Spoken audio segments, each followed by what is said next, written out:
I'm in Costa Rica at a coffee farm. Let me show you how coffee is made from start to finish.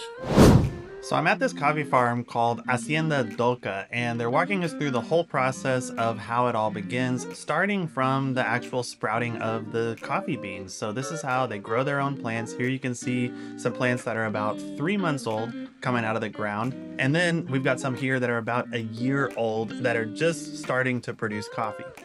The place is beautiful, by the way, but those coffee plants will continue to produce until they're about 34 years old, at which point they will pull them out of the ground and start fresh.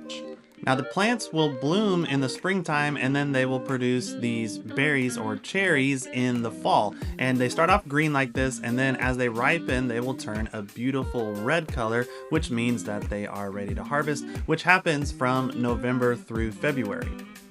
And the crazy thing is there are no machines that harvest these cherries. It is all harvested by hand, and they walk between all these plants and gather up baskets of these cherries. Now each cherry contains a thick skin around it, and then it has 2 coffee beans inside of it, which are covered in a sweet pulp.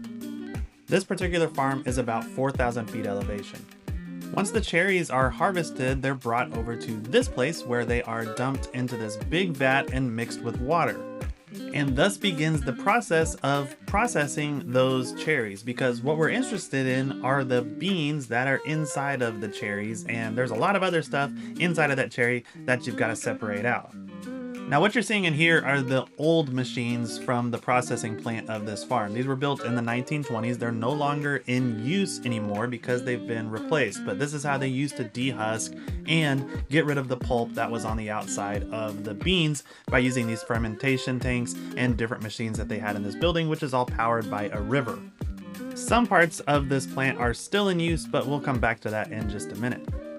Now, most of that old machinery has been replaced by this new unit, which is a wet processing machine that actually takes the husks off of the plants and pressure washes that pulp off of them and gets them to where they're processed, but they're still wet.